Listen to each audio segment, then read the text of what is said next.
आसन्न वर्णाश्रयो हासि ग्रहवतो नोइगम तनो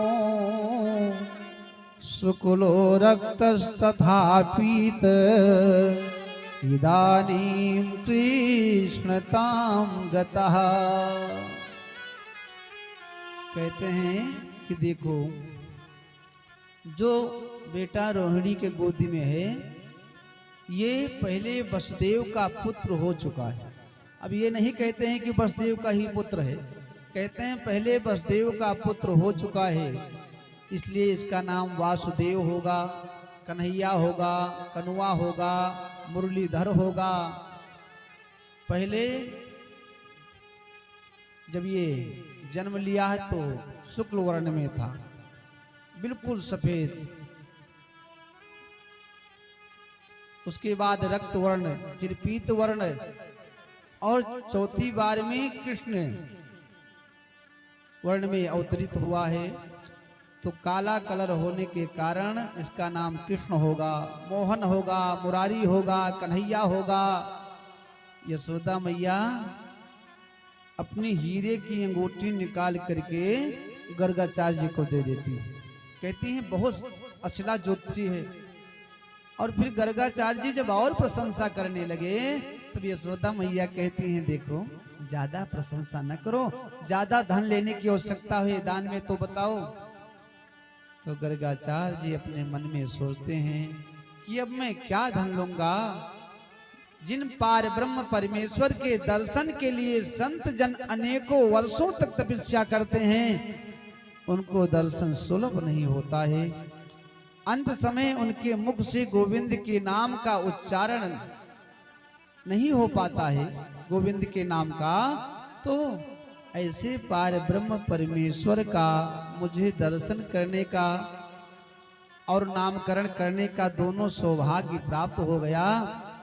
तो अब इससे बड़ा और मुझे क्या चाहिए कि जन्म जन्म मुनि जतन कराही, जन्म जन्म मुनि जतन कराही, अंतराम कही आवत नाही, अंतराम कही आवत नाही। जन्म जन्म मुनि जतन कराही, जन्म जन्म मुनि जतन कराही, अंतराम कही अंतराम कही आवत नाही, जन्म जन्म मुनि जतन कराही, जन्म जन्म मुनि जतन कराही, जतन कराही। गर्गाचार्य जी कहते हैं कि प्रभु का दर्शन मिल गया, नामकरण करने का सौभाग्य प्राप्त हो गया, अब मुझे और कुछ नहीं चाहिए। संत जन अनेकों वर्षों तक तपस्या करते हैं और अंत समय गोविंद के नाम का उच्चारण नहीं हो पाता है, और आज मुझे इतना सुंदर शुभ अवसर प्राप्त हुआ कि गोविंद का दर्शन भी हो गया, नामकरण करने का सौभाग्य भी प्राप्त हो गया, अब और मुझे कुछ नहीं चाहिए। गोविंद के स्वरूप की झांकी हृदय में बसाए। गर्गाचार्य जी गोविंद के नाम का जप करते हुए वहां से चल दिए। अब सुखदेव जी कहते हैं राजन एक दिन की बात है कि हमारे कन्हैया घुटमुन चलते हुए पहुंचे पूजा घर के पास। अच्छा, नंद बाबा पूजा कर रहे थे शालिग्राम जी की, तो शालिग्राम जी को नंद बाबा ने उठाया, दूध में स्नान कराया। तब तक कन्हैया पहुंच गए पूजा वाले घर के समीप। बाबा ने जैसे देखा, अरे बेटा दूर दूर दूर दूर दूर बेटा, यहाँ मत आना, यहाँ जय जय जय जय की पूजा होती है। अब कन्हैया जी उसी दरवाजे के सामने बैठ गए, देख रहे हैं कि बाबा क्या कर रहे हैं। बाबा ने शालिग्राम जी की मूर्ति को उठाया, आहा, एक कटोरी में रखा, उसमें दूध डाला, दही डाला, घी डाला, फिर मधु डाला, फिर शक्कर डाला, सबसे स्नान कराया, फिर पंचामृत में स्नान कराया। अब ये सब दृश्य कन्हैया देख रहे हैं, सोचते हैं कि बाबा के हाथ में जो जामुन है ना, जामुन तो ऐसे मीठे मीठे होते हैं, और बाबा ने मधु से स्नान कराया है, शक्कर से, तो और भी मीठापन उसमें आ गया होगा। तो जैसे बाबा ने स्नान करा के धूप दीप करके भोग लगा के हाथ में माला लिया, नेत्र को बंद किया, माला चटकाने लगे। सो श्रीमान जी धीरे धीरे चलते हुए नंद बाबा के दाहिने तरफ बैठ गए। शालिग्राम जी की मूर्ति को उठाया और मुख में गपक। अब जब नंद बाबा की माला पूरी हुई, कहते हैं जय हो शालिग्राम भगवान की। सामने देखते हैं शालिग्राम भगवान गायब, तुलसी की पत्ती हटाते हैं, फूल हटाते हैं, बाएं तरफ देखते हैं कुछ नहीं है, दाहिने तरफ देखते हैं श्रीमान जी बैठे हैं। नंद बाबा ने कहा, रे कन्हैया, तुमने मेरे शालिग्राम को देखा? अब मुख में शालिग्राम जी हैं तो बोल सकते नहीं हैं, कहते हैं अब नंद बाबा समझ गए इनके मुख में कुछ है। एक तमाचा मारे, शालिग्राम जी बाहर आ गए। ए यशोदा! यशोदा मैया दौड़ी, क्या बात है, काहे को हल्ला मचा रहे हो? अरे अपने लल्ला को संभालो, मेरे शालिग्राम जी को उठाकर मुख में रख लिया, अनर्थ कर दिया। यशोदा मैया कहती हैं, सुनो जी, मेरा ये नेक सा छोरा है ना, आपके शालिग्राम भगवान को जामुन समझकर मुख में रख लिया होगा और उसके लिए इतना डांट रहे हो। मेरे लल्ला को दोबारा मत डांटना। अब इधर तो यशोदा मैया कन्हैया को लेकर आती हैं, समझाती हैं, बेटा जय जय के घर में बिना स्नान किए नहीं जाना चाहिए, चलो मैं तुमको स्नान कराती हूँ।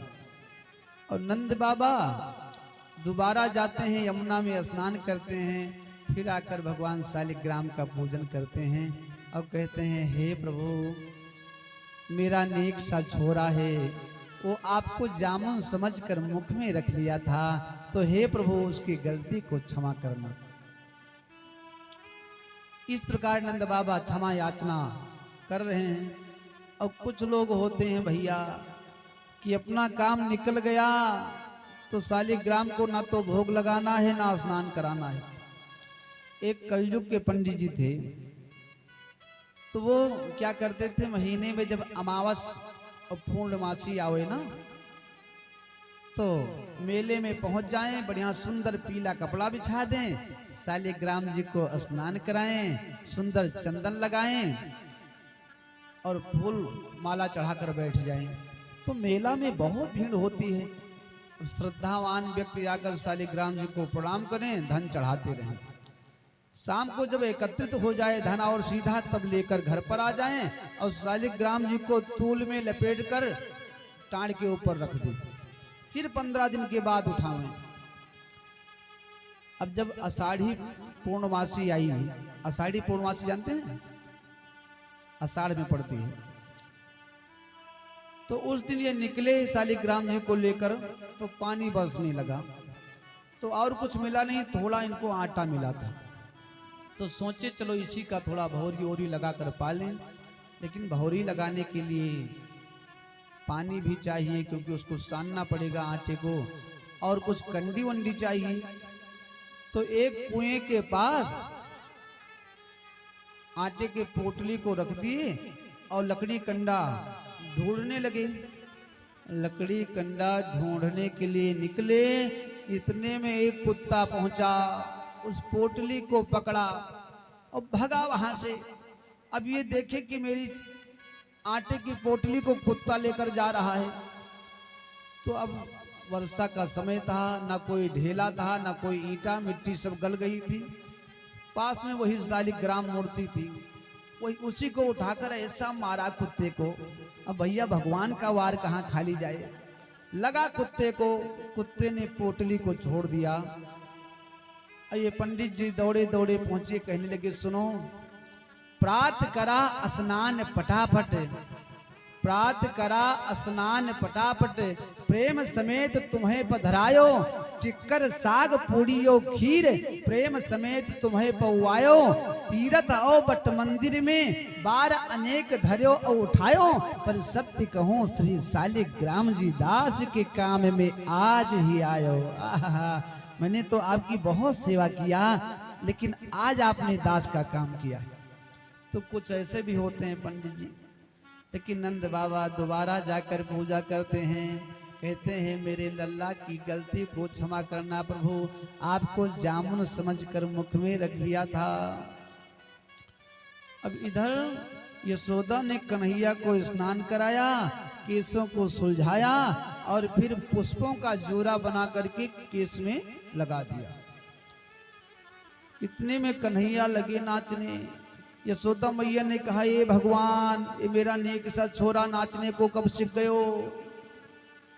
सुखदेव जी राजा परीक्षित से कहते हैं राजन सावधान, जिन पार ब्रह्म परमेश्वर के एक इशारे पर सारा विश्व प्रपंच नाचता रहता है, ब्रह्मा आदि देवता उनकी लीला को नहीं समझ पाते हैं। ऐसे पार ब्रह्म परमेश्वर को एक आहिर की छोहरिया किस प्रकार से माखन मिश्री के बल पर नचा रही है।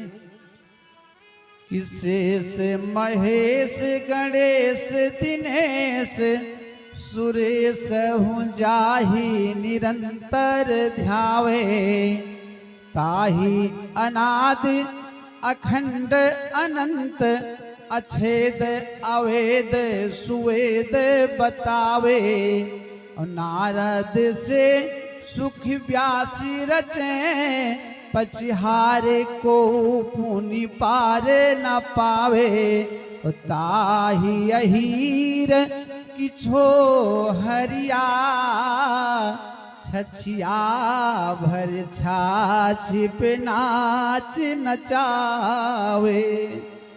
जिन पार ब्रह्म परमेश्वर की लीला को ब्रह्मा आदि देवता नहीं समझ पाते हैं, ऐसे पार ब्रह्म परमेश्वर को एक आहिर की छोहरिया माखन मिश्री खिलाकर कैसे नचा रही है, इस झांकी का दर्शन करो परीक्षित। अब इधर एक गोपी ने देखा कन्हैया को नाचते हुए, दौड़े दौड़े पहुंची, सभी गोपियों से कहने लगी सुनो, आज मैंने अपने नेत्रों से ब्रह्म को देखा, ब्रह्म को मैंने देखा। तो सब गोपियां कहती हैं मुझे भी दिखाओ। तो कहती है चलो, लेकिन कुछ गोपियों ने कहा देखो मेरी सासू माँ मुझे घर से बाहर नहीं जाने देती, उसके लिए क्या किया जाए। तो आपस में सारी गोपियां मीटिंग करती हैं और कहती हैं देखो क्यों ना आज ही रात्रि में अपने घर के समस्त मटके को फोड़ दिया जाए, चाहे दही का हो चाहे मक्खन का हो। और जब सासू माँ पूछेंगी मिश्रा जी, तब बता दूंगी कि देखो कन्हैया आए हुए थे अपने ग्वाल वालों के साथ में और मटके को फोड़कर चले गए। गोपियों ने रात्रि में समस्त दही दूध मक्खन के मटकों को फोड़ दिया। सुबह हुआ, सासू माँ ने कहा अरे बहू, हाँ मैया, अरे ये मटकों को किसने फोड़ा।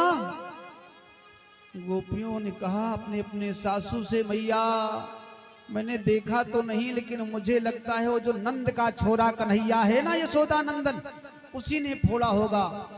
सासू माँ ने कहा देखो यदि मैं नंद के घर पर जाऊंगी तो बहुत बुरा हो जाएगा, इसलिए मैं नहीं जाने वाली। आप लोग जाकर समझा दो कि आज के बाद यदि उनका छोरा आएगा कन्हैया, वो कनुआ, तो फिर अच्छा नहीं होगा। अब देखो गोपियों को चाहिए था बहाना, मौका चाहिए था कन्हैया से मिलने का। सो बहाना बनाया, बहाना बन गया।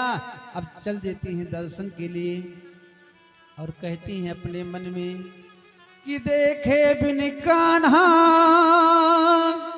जब जी नहीं माना इन आँखों से आज मैंने ब्रह्म पहचाना है। कृष्ण पद कमलों में मन को लगाना इन गोपियों का ताना उलाहना एक बहाना है। अब सारी गोपियां लाइन लगाकर चल रही हैं सीधे यशोदा जी के घर पर। यशोदा ने देखा, अरे आज इतनी सारी गोपियां एक साथ हमारे घर आ रही हैं, ना हमारे घर कोई कथा है, ना दुर्दुरिया का मैंने निमंत्रण दिया है कि चट्ट माता, तुरंता माता, औसान भैया है। अब तो भैया बहुत दुर्दुरिया हो गए। पहले संकटा माता, औसान भैया तो हम जानते हैं, लेकिन ये तुरंता माता, चट्ट माता, ये दो माता जी भाई बहुत जल्दी चली। अब चटपट कुछ मनौती करो, काम हो जाए तो मिठाई बनाओ। और सात माता जी 8 जनी रहती का भैया जुड़ते बरगद पातम लियो, खड़े खड़े चाट हुई हो गए चट्ट माता पूजा। और तुरंत कोनो काम कहे हो जाए तो ना हो तो बिस्कुट ले आओ, कहूँ पार ले, वह 7 जनी का बटोरी के खवाए दियो। लेकिन ये चट्ट माता, तुरंता माता, ये भी पूजन चल रहा है। तो मैया कहती है, ना हमारे घर कथा है, ना मैंने इन सबको बुलाया, बिना बुलाए इतनी सारी गोपियां कैसे आ रही हैं। गोपियां पहुंची, मैया मैया तेरा कन्हैया कहाँ है, उसको बुलाओ। यशोदा ने कहा, क्या हुआ है, मेरे कन्हैया ने कोई गलती किया क्या? तो ओ भैया ये शरीर से अस्वस्थ हुआ तो चारपाई पे बैठो, जो अस्वस्थ हो तो नीचे बैठ जाइए। तो मैया से गोपियां कहती हैं, देखो आपका लल्ला मेरे घर पर गया, माखन को चुराया। तो यशोदा मैया कहती हैं, बस मक्खन के लिए आप उलाहना देने के लिए आई हो? अरे हमारे घर पर 9 लाख गायियां हैं। कितनी गायियां? 9 लाख। बहुत सारे मक्खन होते हैं, 10, 20, 50 मटका यहाँ से ले जाओ। गोपियों ने कहा, रे अकेले खाता तो कोई बात नहीं थी, ये स्वयं खाता है, अनेकों ग्वाल बालों को ले जाता है, मटका को भी फोड़ देता है। तो मैया कहते हैं, देखो आप अपने मक्खन के मटके को, दही के मटके को थोड़ा ऊपर बांध दिया करो तो मेरा लल्ला नहीं पहुंचेगा।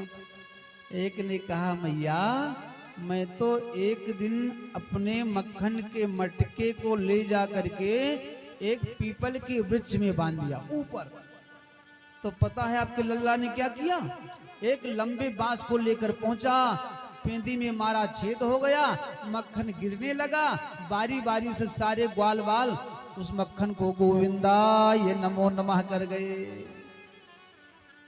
मैया यशोदा ने कहा, मेरा नेक सा छोरा इतना उदंड हो गया है। दूसरी गोपी ने कहा, ये बात छोड़ो मैया, एक दिन तो मेरे घर सत्यनारायण भगवान की कथा हो रही थी, आपका लल्ला पहुंचा, शालिग्राम को हटाकर उसी पीढ़े पर बैठ गया। अब कहा, मैं भगवान हूं, मेरी पूजा करो। तो मैंने कहा, बेटा आप उठ जाओ, जब पूजा हो जाएगी तब आपको प्रसाद मिलेगा। इतना जैसे मैंने कहा तो ये नाराज हो गया, घर पर चला आया अपने। हमारे घर कथा हुआ, ब्राह्मणों को हमने भोजन कराया, सब लोग सो गए। और अचानक मेरे पति देवता को रात में प्यास लगी, वो बोले मुझे जल पिला दो। जब मैं जल लेने के लिए उठने लगी तो मेरे पति देवता मुझे मारने लगे। तो यशोदा मैया ने कहा, आपके पति देवता आपको मारने लगे तो मेरे लल्ला की क्या गलती है? वो तो आपके पति देवता की गलती है। गोपी ने कहा, पूरी बात तो सुनो। जब मैं उठने लगी तो मेरे पति देवता की जो मोछ थी ना, वो उजड़ने लगी, क्योंकि तेरा लल्ला मेरे जो है बाल को पकड़कर मेरे पति देवता के मोछ को पकड़कर एक में गांठ लगा दिया था। और जब मोछ उजड़ने लगी उनकी तो मुझे मारने लगे। और जब प्रकाश जलाया तब पता चला कि उनकी मोछ मेरे जो है चोटी में बंधी हुई है। इतना उदंड है तेरो छोरा। मैया यशोदा कहती है, हे कन्हैया तू बाहर निकल, आज तुम्हारे अकल को मैं ठिकाने लगा दूंगी। अब यशोदा मैया कन्हैया को बुलाने जाती हैं घर के भीतर, और इधर गोपियां कहती हैं कि तेरी अखिया है जादू भरी, तेरी अखिया है जादू भरी, बिहारी मैं तो कब से खड़ी, तेरी अखिया है जादू भरी, बिहारी मैं तो कब से खड़ी। अखिया है जादू भरी, बिहारी मैं तो कब से खड़ी। तेरी अखिया है जादू भरी, बिहारी मैं तो कब से खड़ी।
सलोना तूने ही मुझे पर कर दिया टोना। सुन लो मेरे श्याम सलोना, तूने ही मुझे पर कर दिया टोना। सुन लो मेरे श्याम सलोना, तुमने ही मुझे पर कर दिया टोना। सुन लो मेरे श्याम सलोना, तूने ही मुझे पर कर दिया टोना। कर दिया टोना, मैं तो तेरे ही दुआरे पड़ी, बिहारी मैं तो कब से खड़े। अखिया है जादू भरी, बिहारी मैं तो कब से खड़ी।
न पाया, मैंने ही तुमसे नेह लगाया।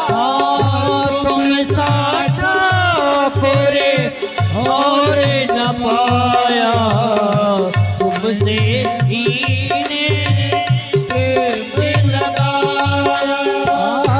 तुम सा ठाकुर और न पाया, मैंने ही तुमसे नेह लगाया।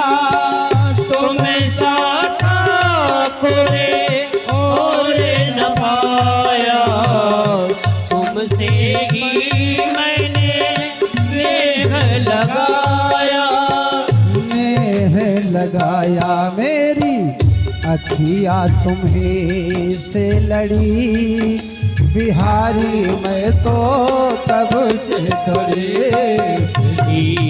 अखिया में जादू भरी, बिहारी मैं तो कब से खड़ी। बोल बांके बिहारी लाल की।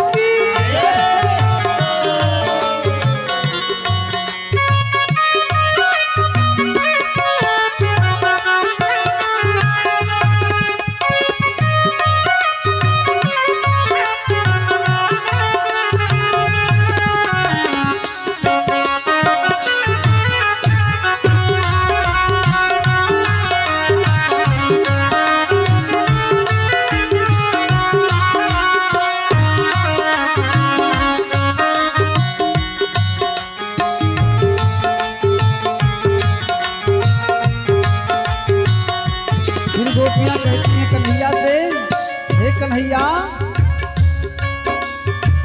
कृपा करो हरि दास के स्वामी, बांके बिहारी अंतर्यामी। कृपा करो हरि दास के स्वामी, बांके बिहारी कृपा करो हरि दास के स्वामी, बांके बिहारी अंतर्यामी। कृपा करो हरि दास के स्वामी, बांके बिहारी अंतर्यामी। अंतर्यामी मेरी टूटे ना भजन की लरी, बिहारी मैं तो तब से खड़ी। तेरी जादू भरी, बिहारी मैं तो कब से खड़ी। अखिया है जादू भरी, बिहारी मैं तो कब से खड़ी। तेरी अखिया में जादू भरी, बिहारी ने तो कब से खड़ी।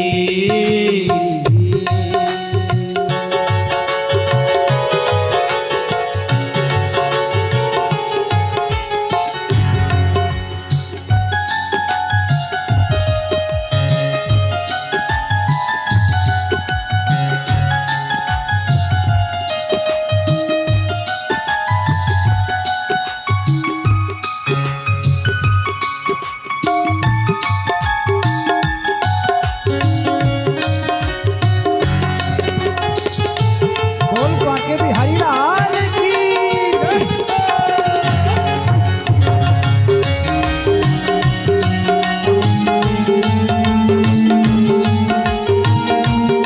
बोल राघवेंद्र सरकार की। अब यशोदा जी कन्हैया को लेकर आती हैं कि चलो, सब गोपियां खड़ी हैं, बहुत उदंड करते हो, किनके किनके घर के मक्खन को तूने चुराया। अरे बेटा इतनी गायें अपने घर पर हैं, बहुत सारे मक्खन होते हैं, और तुम चोरी करते हो। कन्हैया सब झूठ बोल रही हैं। किनके पतियारो करे मैं तस करिए साह, और चोर नाम मेरो धर्यो मेरो होने न देंगी ब्याह। ओ मैया, ओ माई, राधे राधे राधे राधे। ये का पिछवा तुझे नहीं बतवा थी, कोनो खास मामला है? अरे भाई अब कथे वार्ता में कहूँ इकट्ठा हो पाओ थी तो ये हम थोड़े निपटाई लिए जो कुछ घर के मामला हुए। बोलो भागवत भगवान की।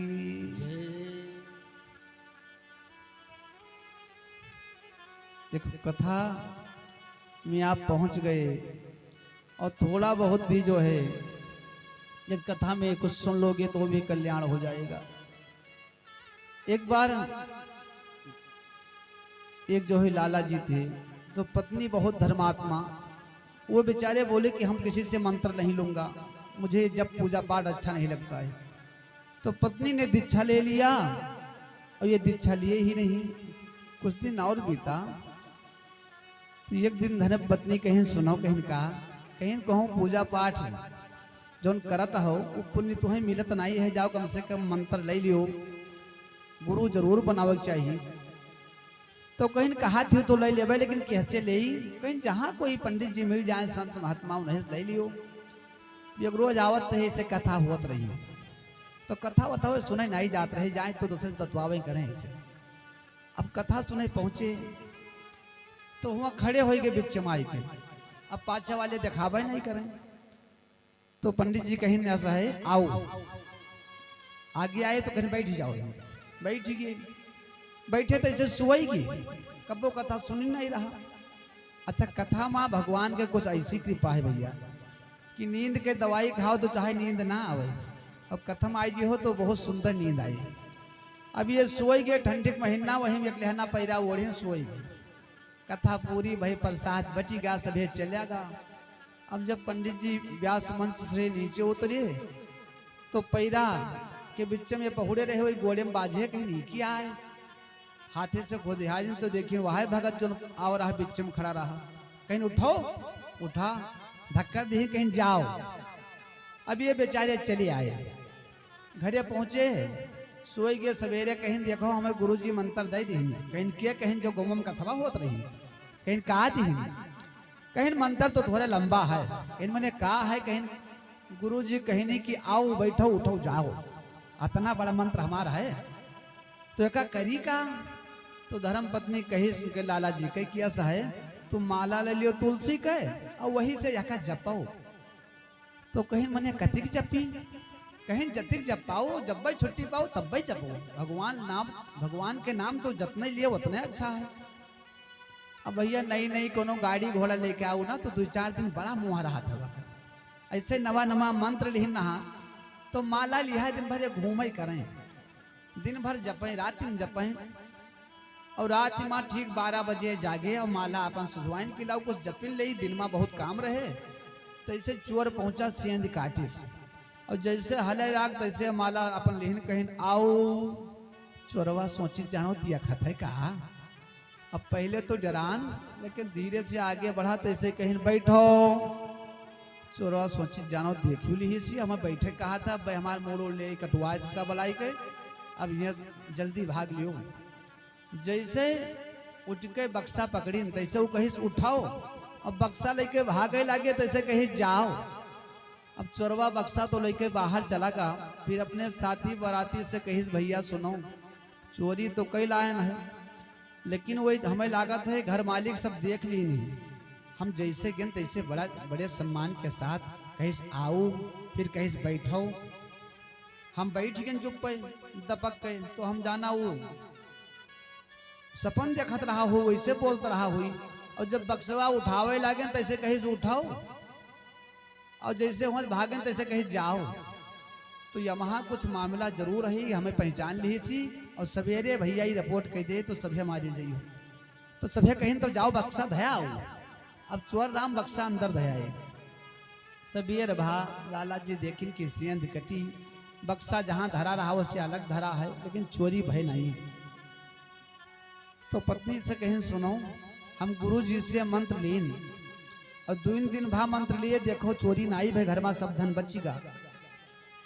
तो अब हमें गुरु दीक्षा जो मिला है का जप करब। अब इसका कहने का मतलब यह है कि गलत मंत्र मिला था, फिर भी गलत मंत्र के जपने से घर में चोरी नहीं हुई, घर का धन सुरक्षित बच गया। यदि सच्चे मन से मंत्र का जप किया जाता तो कल्याण ही हो जाता। तो कथा में आएंगे और सच्चे मन से जो कथा सुनेंगे तब तो कल्याण होगा ही, और इधर उधर मन भटक जाएगा तो भी कल्याण होगा। बोलो भागवत भगवान की जय, राघवेंद्र सरकार की जय। अब इधर गोपियां उलाहना दे करके सारी गोपियां कन्हैया का दर्शन करके वापिस आ जाती हैं। गोपियों का मुख्य उद्देश्य था कन्हैया का दर्शन, सो उनको मिल गया, अपने अपने घर पर आ जाती हैं। एक दिन कन्हैया ने सोचा कि जिसने ब्रज के रज का पान नहीं किया वो भाग्यवान नहीं कहलाता है। तो उसी धूल में कन्हैया स्नान करने लगे कि रमण रेत लोट्यो नहीं, अरे कियो न यमुना पान, रे मन तू समझो नहीं, ब्रज के तत्व महान। अब उस मिट्टी को लेकर पहले स्नान किए मिट्टी से, फिर बड़ा सा मिट्टी का ढेला लिया कन्हैया ने और मुख में रख लिया, गोविंदाय नमो नमः। बलराम ने देखा, रे कन्हैया ने मिट्टी खाई। एक ग्वाल को बुलाकर कहते हैं, जाओ मैया को बुलाकर लेकर आओ, कन्हैया मिट्टी खाया है। यशोदा जी के पास संदेशा गया। मैया यशोदा हाथ में छड़ी लेती हैं, दौड़ती हैं, कन्हैया को पकड़ती हैं, कहती हैं, सुनो, कस्मिन् मृद मदान्तात्मन् भवान भक्षित वानरा, वदन्ति ताव काहे तो कुमारास्ते ग्रजोपयम। क्यों रे मरकट, तुमने क्या मिट्टी खाई है? तुम्हारे अग्रज बलराम जी कह रहे हैं। कन्हैया ने कहा, मैया मैंने मिट्टी नहीं खाया, ये सब झूठ बोलते हैं। कन्हैया कहते हैं, ना हम भक्षितवानम्ब सर्वे मिथ्या भसंसिना, यदि सत्य गिरस्तरहि समक्षम पश्मे मुखम। सब लोग मिथ्या बोल रहे हैं। क्या बोल रहे हैं? झूठ। यदि आपको विश्वास ना हो मेरी बात पर तो समक्षम पश्चिमे मुखम, मैं आपके सामने बैठा हूं। पश्चित माने देखना, आप मेरे मुख को देख सकती हो। हम बलराम जी बताने जा रहे हैं कि मैया ये झूठ बोलते हैं, मिट्टी ये खाए हैं, मैंने देखा हूं। इतने में कन्हैया ने इशारा कर दिया, सुनो, कहीं आपने मैया से बताया कि मैंने मिट्टी खाया है तो जो बड़ा बड़ा भांग का गोला चटकाते हो ना, मैं भी बता दूंगा, तो मेरी पिटाई बाद में होगी, आपकी पहले हो जाएगी। सो बलराम जी सावधान हो गए। मैया मैया मैंने मिट्टी खाते नहीं देखा है, सुना है बस। अब आज कन्हैया कहते हैं, मैया आप मेरे मुख को देख लो, आपको विश्वास ना हो तो। मैया ने कहा, हाँ कन्हैया, तो अपने मुख को खोल दे। अब जैसे कन्हैया ने मुख को खोला तो यशोदा जी कन्हैया के मुख में क्या देखती हैं? अतल वितल सुतल तलातल महातल रसातल और पाताल और भू वाहा स्वाहा महा जन तप और सत्य 14 भुवन दिखाई पड़ने लगा, तीनों लोग दिखाई पड़ने लगा। नंद बाबा का मकान, 85 चौक, 9 लाख गायियां। माता यशोदा कन्हैया को लेकर बैठी हैं, मुख को खुलवा कर देख रही हैं। ये दृश्य भी उसमें दिखाई पड़ा, गंगा आदि नदियां। यशोदा मैया सोचती हैं, कहीं मेरा लाला भगवान है क्या, या मैं किसी माया में पड़ गई हूं।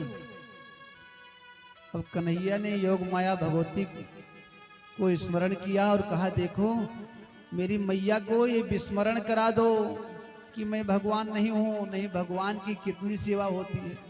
मेरी मैया को कहीं पता चल गया कि कन्हैया भगवान हैं तो मंदिर में बिठा देंगी, 2 दाना चीनी का भोग लगा करके दरवाजा बंद। इसलिए मैया को सब विस्मरण करा दो। योग माया भगवती ने यशोदा को सब विस्मरण कराया। यशोदा कहती है, लल्ला तेरे मुख में कुछ ना है, चलो घर पर चलते हैं। अब घर पर लेकर जाती हैं, कन्हैया को स्नान करा के सुला देती हैं। कन्हैया सोकर उठे, यशोदा के पास पहुंचे, मैया मैया मुझे माखन खिलाओ, मुझको तो ताजो ताजो मक्खन चाहिए, लाओ मुझको खिला दो। मैया कहते हैं, बेटा अभी मैं दही को मथ रही हूँ, दधि मंथन कर रही हूँ, मक्खन निकलेगा फिर आपको खिलाऊंगी। कन्हैया कहते हैं, अच्छा मैया ये बताओ तुमको ज्यादा दूध प्यारा है या पूत प्यारा है? यशोदा मैया कहती हैं, हमको तो पूत प्यारा है। कन्हैया ने कहा, अच्छा। इतने में एक गोपी ने कहा, मैया मैया वो दूध जो अग्नि पर था वो उफन रहा है, बह रहा है। मैया ने कन्हैया को जमीन में पटका, दौड़ी दौड़ी दूध के पास गई। कन्हैया कहते हैं, ओहो तो इसके मतलब मेरी मैया मुझसे झूठ बोल रही थी कि मोको पूत प्यारो, दूध मोको नाय प्यारो। और जब पूत प्यारो तो पूत को पटक कर दूध के लिए क्यों गई? हाथ में एक पत्थर लिया और जितनी मटकी थी ना दूध दही की, सबको गोविंदाय नमो नमः फोड़ दिया। पूरे आंगन में मक्खन दही दूध के कीच मच गए। अब कन्हैया ने सोचा कि मैंने मटकी को तो फोड़ दिया, अभी मैया आएगी तो पिटाई होगी, तो झूठे आंसू बहाने लगे। झूठे आंसू जानते हो? थूक को निकाले, आंख में लगाए और घर में जाकर एक कोन में छिप गए। मैया ने जैसे दूध दही के मटके फूटे, मैया ने जैसे अपने नेत्रों से देखा, हाथ में एक डंडा लिया, कन्हैया को दौड़ाया। सुखदेव जी कहते हैं, राजन सावधान, जिन परमात्मा के एक इशारे पर सारे देवता नाचते रहते हैं, सारा विश्व प्रपंच नाचता रहता है, ऐसे पार ब्रह्म परमेश्वर को माता यशोदा कैसे डंडा लेकर दौड़ा रही हैं। माता यशोदा कन्हैया को पकड़ती हैं, ले जाकर ओखल पर बिठा देती हैं, फिर रस्सी लेकर आती हैं, बांधने लगती हैं। प्रत्येक रस्सी जो लेकर आती है ना, एक दूसरे में जोड़ती हैं, लेकिन जोड़ने के बाद भी बांधती हैं तो 2 अंगुल छोटी ही पड़ जाती है। घर में जितनी रस्सी थी माता यशोदा सब लेकर आ गई, लेकिन अंत में 2 अंगुल रस्सी छोटी ही पड़ गई। फिर कन्हैया ने देखा कि मेरी मैया पसीना से लथपथ हो गई है, तो स्वयं बंध जाते हैं। यशोदा ने कहा, आज मैं पूरा दिन तुमको नहीं खोलूंगी, तुम्हारा अकल आज ठिकाने लग जाएगा। अब मैया तो घर के भीतर आ गई भैया, और इधर कन्हैया घुटमुन चलते हुए, जो नंद बाबा के आंगन में 2 वृक्ष लगे थे ना, उन दोनों वृक्षों के बीच से निकले, उखल का थोड़ा सा इशारा किए, दोनों वृक्ष धराशायी हो गए। बोलो भागवत भगवान की। अब उस वृक्ष में से 2 पुरुष निकले। ये जो दोनों वृक्ष थे यमला अर्जुन के, पिछले जन्म में ये दोनों कुबेर के पुत्र थे। इनका नाम था नल कुबर और मणिग्रीव। ये निर्वस्त्र होकर के सरोवर में स्नान कर रहे थे। नारद जी पहुंचे तो ना तो नारद जी को ये प्रणाम किए और ना सरोवर से बाहर निकले। नारद जी को आया क्रोध। नारद जी ने कहा, तुम वृक्षों की भांत खड़े हो तो जाओ वृक्ष ही हो जाओ। दोनों ने कहा, प्रभु मैं वृक्ष हो जाऊंगा तो बहुत कष्ट उठाना पड़ेगा, मेरी गलती को क्षमा कर दो। नारद जी ने कहा, मैंने श्राप तो दे दिया, कष्ट तो उठाना पड़ेगा, आपको वृक्ष बनना पड़ेगा, लेकिन आपको नंद बाबा के आंगन का वृक्ष बनना पड़ेगा। और जब हमारे प्रभु द्वापर में अवतार लेंगे तब तेरा उद्धार हो जाएगा। सो हमारे कन्हैया ने आज उन दोनों का उद्धार कर दिया। और दोनों हाथ जोड़कर कहते हैं कन्हैया से, कि वाणी गुणानि कथने श्रवणो कथाया हस्तस्य कर्मो मनस्तोपादियो नः स्मृत्या तो शिरस्निवाच जगत प्रणामे दृष्टिं सताम दर्शनेस्तु भवत्तनूनाम। हे प्रभु, आपने मुझे इस जड़ योनि से उद्धार कर दिया, आपका बहुत बहुत आभार। और आप मुझे ये वरदान दे दो कि मेरे मुख से आपके नाम का कीर्तन हो, कानों से आपकी कथा सुनूं, नेत्रों से संत महात्मा और आपका मैं दर्शन करूं, अपने हाथों से मैं आपकी सेवा करूं, यही वरदान मुझे दे दो। कन्हैया ने कहा तथास्तु। और इधर वृक्षों के गिरने की आवाज को जब सब सुने तो सब एक साथ दौड़ पड़े। सबने यशोदा मैया से कहा, देखो तुमने नाहक में छोटे से बच्चे को ओखल में बांधा। यशोदा मैया कहती हैं, अरे मुझे क्या पता कि नेक सा छोरा दोनों वृक्षों के बीच में आ जाएगा। हे भगवान, मुझसे बहुत बड़ी आज गलती हो गई थी, आपका बहुत बहुत आभार, बहुत बहुत धन्यवाद जो मेरे लल्ला को आपने बचा लिया। कन्हैया को गोदी में उठाती हैं, माता यशोदा अपने सीने से लगाती हैं। और इधर एक ग्वाल कहता है, सुनो ये तो दोनों वृक्ष गिरे हैं ना, अपने आप नहीं गिरे हैं, इन दोनों वृक्षों को कन्हैया ने गिराया है। नंद बाबा ने कहा, चुप कर, अरे मेरा नेक सा छोरा है, इतने मोटे मोटे वृक्षों को ये गिरा पाएगा?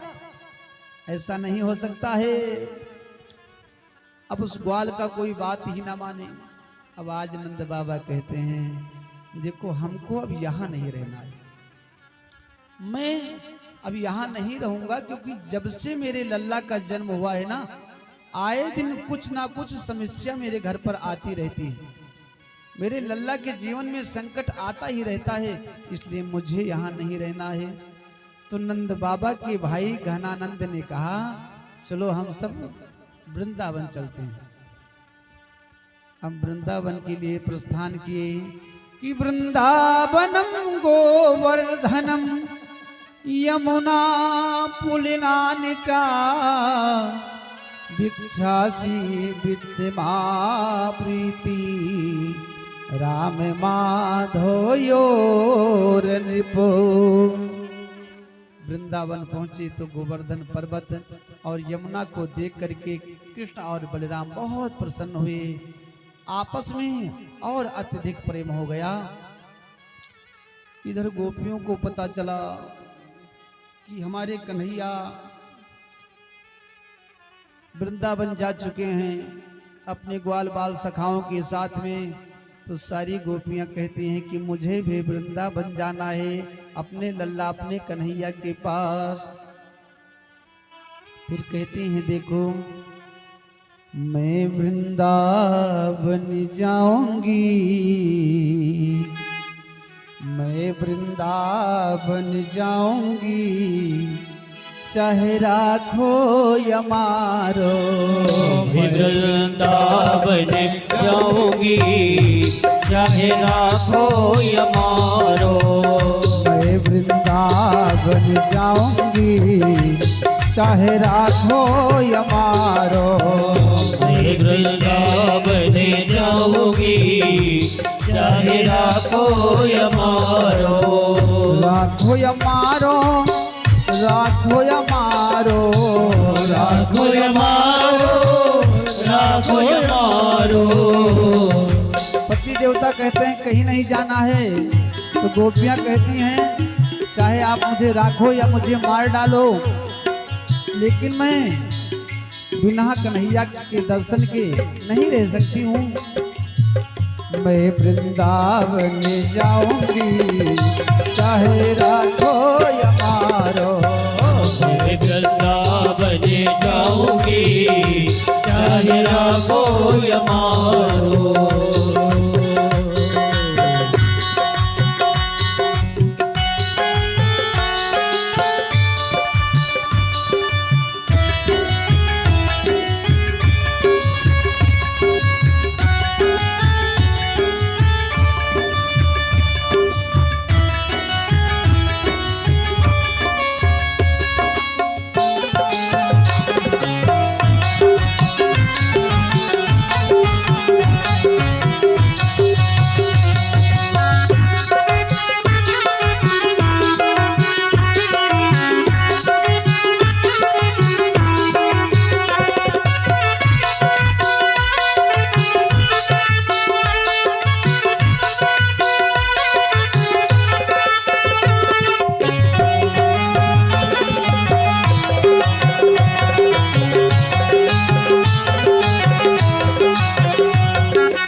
बिहारी वृंदावन में बांके बिहारी, बांके बिहारी हाँ बांके बिहारी बांके बिहारी हो बांके बिहारी।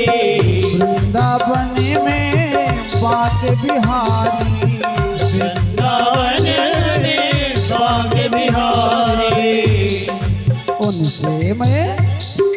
उनसे मैं नैना लड़ाऊंगी चाहे राखो या मारो। उनसे मैं नैना लड़ाऊंगी चाहे राखो या मारो।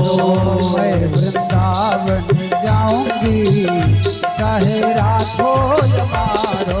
मैं वृंदावन जाऊंगी चाहे राखो या मारो। बोल बांके बिहारी लाल की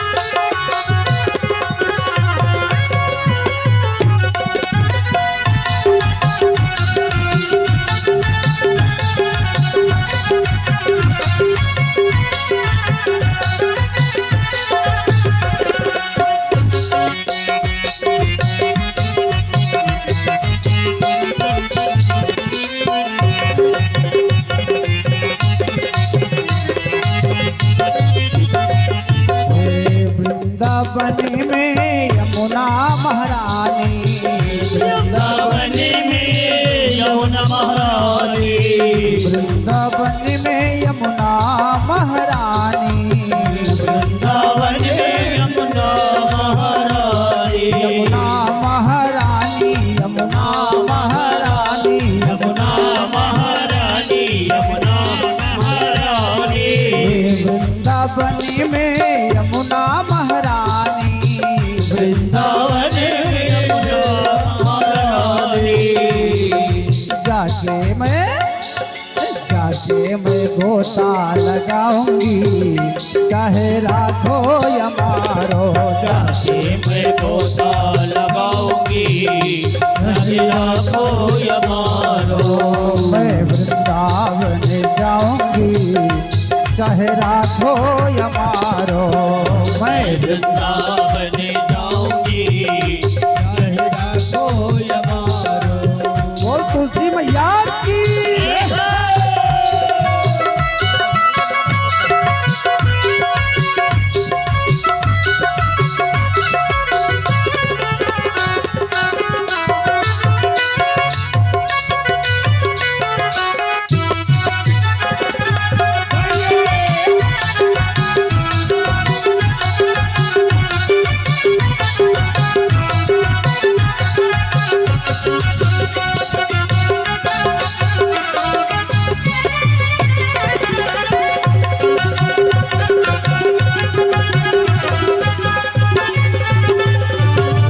राधा वल्लभ की छवि न्यारी राधा वल्लभ की छवि प्यारी।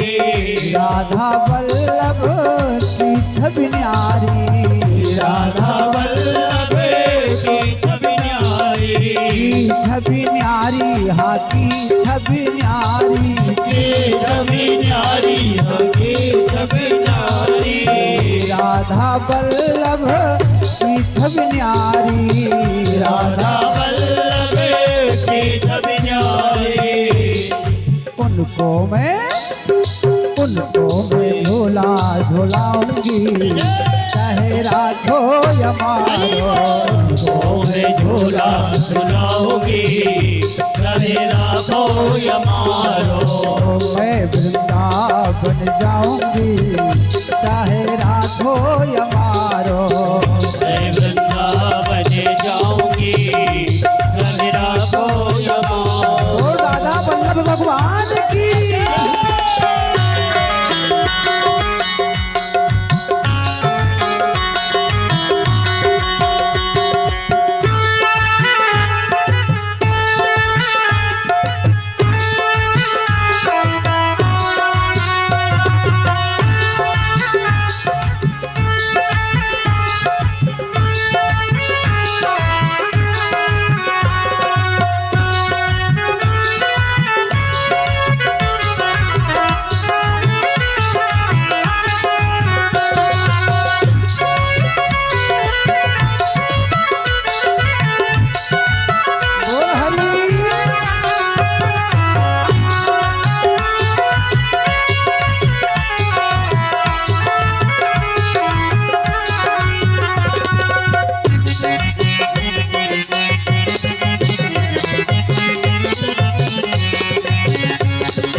कुंज कलिन में, वृंदावन की कुंज कलिन में, वृंदावन की कुंज कलिन में, वृंदावन की कुंज कलिन में, कुंज कलिन में, हाँ कुंज कलिन में, कुंज कलिन में, हाँ कुंज कलिन में, वृंदावन के कुंज कलिन में, वृंदावन की कुंज कलिन में, राधे राधे मैं गाऊंगी चाहे राखो या मारो, राधे राधे मैं गाऊंगी चाहे राखो या मारो, मैं वृंदावन जाऊंगी चाहे राखो या मारो, मैं वृंदावन जाऊंगी चाहे राखो या मारो, मैं वृंदावन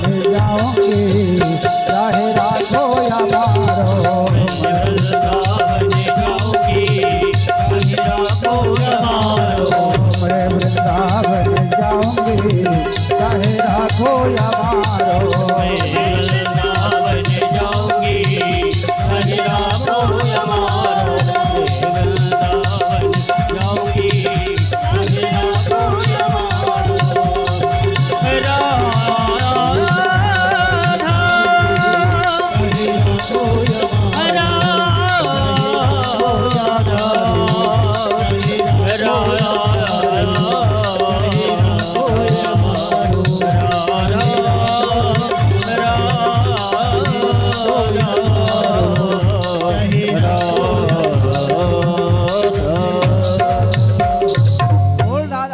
सरकार की जय। अच्छा कुछ माता जी चुप पे अपन हाथ नीचे कह रही ताली नहीं बजावत रही हैं? अब हो सकता है भाई कि कोई पति देव तक जेठ के कोई नामा बात रहा हो, ऐसे एक जिन्हें पंडित जी के भागवत बाचे तो वही अक्का कीर्तन रोज भैया करावे। अब पंडित जी कौन कीर्तन करावत रहे कि कालिया मर्दन कंसन कंदन देवकी नंदन तो शरणो, कालिया मर्दन कंसन कंदन देवकी नंदन तो शरणो, कालिया मर्दन कंसन कंदन देवकी नंदन तो शरणम, कालिया मर्दन कंसन कंदन देवकी नंदन तो शरणम। अब ये माता जी कथा सुने आवे उनके पति देव तक देवकी नंदने ना हो रहा।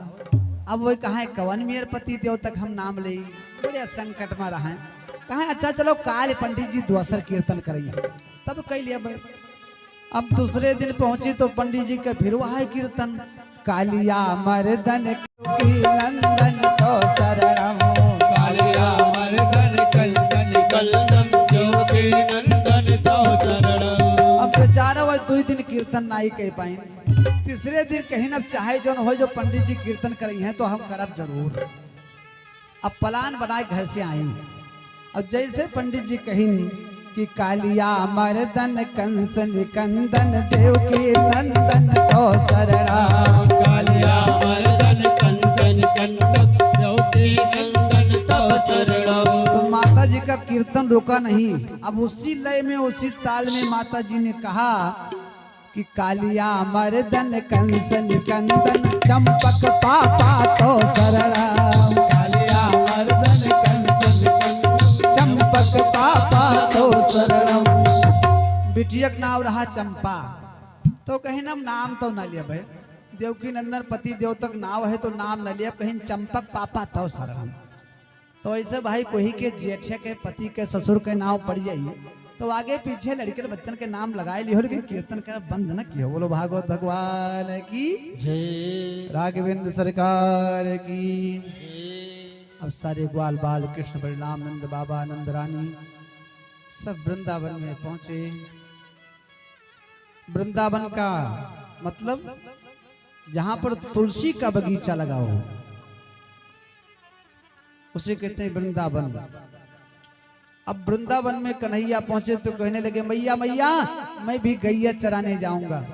यशोदा ने कहा बेटा अभी आपने गाय का पूजन नहीं किया है तो आप गाय नहीं चरा सकते हो, हाँ बछड़ों को चरा सकते हो। कन्हैया ने कहा ठीक है मैया फिर मुझे भेज दो बछड़े चराने के लिए। अब बछड़ों को चराने के लिए कन्हैया चल दिए। तो देखो जो छोटे छोटे ग्वाल बाल हैं वो कन्हैया के साथ में हैं, और जो बड़े बड़े हैं ना वो बलराम जी के साथ में, वो गाय चरा रहे हैं, ये बछड़ी चरा रहे हैं। अब इधर अघासुर नाम का दैत्य आया, अपने मुख को विशाल रूप में फैलाया, घात लगाकर बैठ गया कि कन्हैया आ जाएं हमारे मुख में तो उनका गोविंदाय नमो नमः कर दूं। अब देखो सब नए नए वृंदावन में गए थे ग्वाल बाल, उनको वृंदावन के जगह के विषय में कुछ पता नहीं था, किधर जाना चाहिए किधर नहीं जाना चाहिए।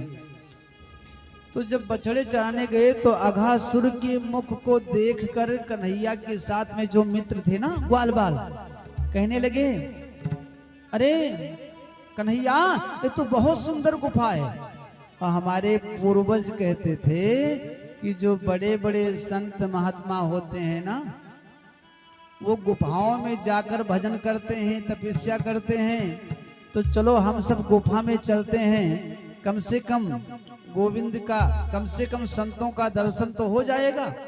अब सारे ग्वाल बाल अघासुर के मुख में हल गए। अब जब भीतर गए एक ने कहा, ओहो हमको तो लगता है कि संतों के लिए किसी ने गद्दा बिछा दिया है। अब अघासुर के जीव को गद्दा बता रहे हैं। दूसरे ने कहा, ये सब छोड़ो, जो हम सबके भोजन के थैले हैं ना इनको खूंटी पे लटका दो। अघासुर के दांत में अपने भोजन को लटका दिए खूंटी समझकर, और भीतर पहुंचे तो एक कहता है, भैया मुझे तो बहुत डर लग रहा है, मुझे लगता है कोई मायावी राक्षस है। हे कन्हैया हम लोगों का जीवन अब संकट में आ गया है, मुझे आकर बचाओ। अच्छा अघासुर सोचता है कि जिसको मारने का मेरा मुख्य उद्देश्य है वो तो अभी बाहर खड़ा है, और हमारे प्रभु कहते हैं मुझे पाना हो तो अपने मन को निर्मल बनाओ। मन निर्मल नहीं है, मुझे पाने के लिए बैठा है कि निर्मल मन जने सो मोहि पावा। निर्मल मन जने सो मोहि पावा। मोहि कपट छल छिद्र न भावा। मोहि कपट छल छिद्र न भावा। निर्मल मन जन सो मोहि पावा। निर्मल मन जने सो मोहि पावा। मोहि कपट छल मोहि कपट छल छिद्र न भावा। निर्मल मन जन सो मोहि पावा। निर्मल मन जने सो मोहि पावा। मुझे पाना है तो अपने मन को कम से कम निर्मल तो बनाओ। मन निर्मल नहीं है, हैं? मारने के बहाने से कपट पूर्ण मित्र जो है कपट का परिचय देने के लिए यहाँ उपस्थित हो। लेकिन कन्हैया अघासुर के मुख में पहले तो नहीं गए, लेकिन जब ग्वाल बाल कहने लगे कन्हैया कन्हैया मुझे बचाओ, मेरे प्राण संकट में हैं, तो अपने मित्रों की रक्षा करने के लिए कन्हैया अघासुर के मुख में प्रवेश किए। जैसे प्रवेश किए तो अघासुर ने अपने मुख को बंद कर लिया। जैसे मुख को बंद किया तो ग्वाल बाल कहने लगे कन्हैया हमें तो लग रहा है आज हमारे प्राण निकल जाएंगे।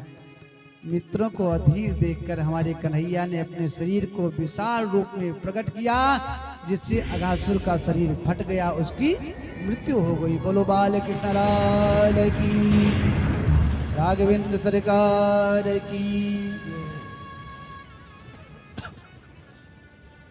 अच्छा देखो, यदि कन्हैया के ऊपर, गोविंद के ऊपर पूर्ण रूप से विश्वास किया जाए, विश्वास के साथ में उनका पूजन अर्चन बंदन किया जाए, तो तो हमारे कन्हैया अपने भक्त के कल्याण के लिए जरूर उपस्थित होते हैं। एक समय की बात है, एक केवट था। केवट बेचारा बहुत गरीब था। उसके एक बेटा एक बेटी, दो संतानें थीं। तो बेटी का विवाह ठाना केवट। तो सोचा कि चलो विवाह में ज्यादा खर्चा लगता है तो किसी से कर्जा ले लिया जाएगा, बाद में धीरे धीरे पाट दिया जाएगा। तो केवट ने क्या किया, एक सेठ जी से लिया कर्जा। बिटिया के विवाह में विवाह संपन्न हुआ। केवट का बेटा जाकर कमा करके पैसा भेजा तो केवट उस को ले जा करके सेठ जी को पैसा वापस किया, सूद ब्याज जोड़कर। अब सेठ जी ने पर्चे में जो है लिख दिया कि आपका जो है पैसा बेबाक हो गया, खत्म। आप जो सूद था, मूल था, सब कुछ दे दिया। अब केवट को जब पर्ची दिए तो केवट कहने लगा, देखो सरकार में कुछ पढ़ा लिखा नहीं हूं, अब आप इसको अपने पास ही रखो। तो सेठ के मन में आ गई बेईमानी। तो सेठ जी ने क्या किया, उस पर्ची को रख लिया, झूठे एक पर्ची बना के उसे दे दिया।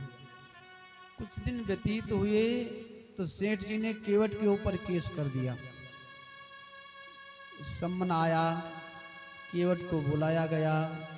केवट पहुंचा अदालत में। तो जज साहब ने कहा केवट से, देखो क्या आपने सेठ जी से पैसा लिया था? केवट ने कहा, हाँ हुजूर, हाँ सरकार मैंने लिया था। तो आपने वापस क्यों नहीं किया? केवट कहता है, मैंने वापस कर दिया था, लेकिन ये तो कह रहे हैं आपने नहीं वापस किया। केवट कहता है, सरकार मैंने वापस किया था पैसा, इनका सूद मूल सब दे दिया था। तो जज साहब कहते हैं, ये बताओ कि सूद मूल आपने इनको वापस किया तो वहां पर कोई और था? केवट कहता है, वहां पर कोई नहीं था सिवाय रघुनाथ जी के। तो जज कहने लगा, रघुनाथ जी आपके गांव में रहते हैं? केवट ने कहा, नहीं नहीं, गांव में नहीं रहते हैं। फिर कहाँ रहते हैं? केवट बोला, मंदिर में। तो जज साहब कहने लगे कि मंदिर में कोई पुजारी है क्या? तो केवट कहने लगा, सरकार पढ़े लिखे लोगों को समझा पाना बड़ा कठिन है, जो मंदिर के भीतर रहते हैं। तो जज समझा कि ये पुजारी को ही कह रहा है। तो रघुनाथ के नाम से जो है पर्ची काट दिया। सम्मन पहुंच गया मंदिर में। मंदिर के पुजारी ने उस पर्ची को उठाया और ठाकुर जी के सामने चढ़ा दिया। और पुजारी ने कहा, हे गोविंद, आपके पास मीठा आते थे, फल आते थे, स्वर्ण आभूषण वस्त्र आते थे, लेकिन सम्मन कभी नहीं आया, पहली बार ये आ गया है। तो आप प्रभु उस केवट की मदद करना, बेचारा बहुत गरीब है। अब जब पेशी का तारीख आया, जज ने हथौड़ा उठाकर बजाया कि रघुनाथ हाजिर हो, रघुनाथ हाजिर हो। रहे से तीन जो नारे लगाए हैं। जैसे जज ने रघुनाथ का नाम लेकर पुकारा तो रघुनाथ जी यहां से चल दिए। जज साहब कहते हैं केवट से, आपके रघुनाथ जी कहाँ हैं? केवट कहता है, वो तो सब जगह रहते हैं, यहीं कहीं होंगे, देखो पुकारो। और जब जज ने पुकारा 3 बार रघुनाथ के नाम का उच्चारण लेकर कि चाल अटपटी सी एक वृद्ध की झुकी सी देह, धोती फटी सी शीश बांधे धनुधारी है। हाथ माए छड़ी पड़ी तुलसी की ही ये माल, और माथे पर रोली चारु चंदन चढ़ायो है। और साहेब के सामने विनीत चपरासी साथ, आज रघुनाथ जी गवाह बन आयो है। आज रघुनाथ जी गवाह बनी आयो है। हमारे रघुनाथ जी, हमारे गोविंद एक वृद्ध ब्राह्मण का रूप बनाकर, गले में तुलसी पहनकर, हाथ में एक छड़ी लेकर और पगड़ी बांधकर वहां पर पहुंचे जज के सामने। तो जज ने कहा, आपका नाम रघुनाथ है? हाँ, मेरा नाम रघुनाथ है। तो आप ये बताओ, क्या केवट ने सेठ जी के पैसे को वापस किया था? रघुनाथ जी ने कहा, हाँ बिल्कुल वापस किया था। मैंने देखा था इसके घर में जो अलमारी है ना, अलमारी के खाने में जो 32 नंबर की डायरी है, उस डायरी के 20 नंबर पेज पर हिसाब लिखा हुआ है। अब जज सिपाही को भेजा, सिपाही जाते हैं, सेठ को लेकर अलमारी खोली गई। जिस प्रकार से उस वृद्ध ब्राह्मण ने बताया था रघुनाथ जी ने, हमारे गोविंद वृद्ध ब्राह्मण के रूप में खड़े हैं, जिस प्रकार बता रहे हैं ठीक उसी प्रकार डायरी में लिखा निकला। तो केवट तो बरी हो गया, लेकिन जज साहब सोचने लगे कि आज तक मैंने जीवन में ऐसा गवाह नहीं देखा। डायरी कहाँ रखी है, कितने नंबर की है, कितने पृष्ठ पर क्या लिखा है। तो सोचने लगे चलो मंदिर में देखता हूँ। जो वृद्ध पुरुष आया था, पूछूं कि आप कहाँ रहते हो, घर मकान कहाँ है। जब मंदिर के पास जज साहब गए, कहने लगे भैया यहाँ कोई रघुनाथ के नाम का आदमी रहता है? सब लोगों ने कहा यहाँ तो कोई नहीं रहता है। सब जगह पता लगाए लेकिन पता नहीं चला। तब जज साहब के समझ में आ गया कि हमारे गोविंद ही केवट की गवाही देने के लिए आए हुए थे। अब जज को बहुत गलानी हुई कि गोविंद मेरे सामने आए, मैं उनको बैठने के लिए आसन नहीं दिया। लानत है ऐसे जज पद पर, उन्होंने नौकरी ही छोड़ दिया। लोग कहने लगे कि आप नौकरी क्यों छोड़ दिए हो? तो जज साहब ने कहा कि देखो, शेष महेश गणेश दिनेश जिनके नहीं याद में आते रहे, सोए आज विनीत अदालत में केवटा के गवाह कहाते रहे। सुख धोखो दरस जिए को भयो, दुख नाही जो तज जाते रहे। कुर्सी पे बना जज बैठा रहा, और जगदीश खड़े समझाते रहे। कुर्सी पे बना जज बैठा रहा, जगदीश खड़े समझाते रहे। केवट जज ने कहा कि देखो, जिनके लीला को शेष महेश दिनेश आदि देवता नहीं जान पाते हैं, वो पारब्रह्म परमेश्वर जगदीश मेरे कुर्सी के सामने खड़े होकर केवट का गवाही दिए, और मैं उनके सामने कुर्सी पर बैठा रहा, उनको बैठने के लिए आसन नहीं दिया। तो लानत है हमारे इस शरीर पर, लानत है जज के पद पर, मुझे ऐसे नौकरी नहीं चाहिए। तो कहने का तात्पर्य यह है, यदि विश्वास रखा जाए तो जिस प्रकार हमारे गोविंद केवट का गवाह दिए, केवट को सफलता दिलाए, ठीक उसी प्रकार हमारे परमात्मा अपने भक्त को सफलता दिलाते हैं। बोलो भागवत भगवान की जय। अब ग्वाल बाल कन्हैया के भरोसे थे, तो हमारे कन्हैया अघासुर के मुख में पहुंचे और अपने शरीर को विशाल रूप में प्रकट किए। अघासुर का प्राण अंत हो गया, ग्वाल बालों को बचा लिए। बोल राघवेंद्र सरकार की। अब सब लोग कहने लगे कन्हैया कन्हैया आओ मेरे साथ में भोजन करो। कन्हैया कहते हैं भैया आज मैं भोजन करूंगा तो सिर्फ और सिर्फ मधुमंगल के घर का। किनके घर का है? मधुमंगल। मधुमंगल दौड़ा दौड़ा घर पर गया, अपनी मैया पूर्णमासी पुरोहितानी से कहता है, मैया मैया मैया। क्या हुआ बेटा? मैया आज मुझे कन्हैया ने भेजा है, सारे ग्वाल बालों के बीच में कहा कि आज मैं भोजन करूंगा तो सिर्फ और सिर्फ मधुमंगल के घर का। तो मैया आपने कुछ बनाया हो तो मुझे दे दीजिए। पूर्णमासी पुरोहितानी ने कहा, लल्ला आपको तो पता है जब मैं दूसरों के घर पर जाती हूँ, भिक्षा लेकर आती हूँ, तब मुझको खाने के लिए कुछ होता है बेटा।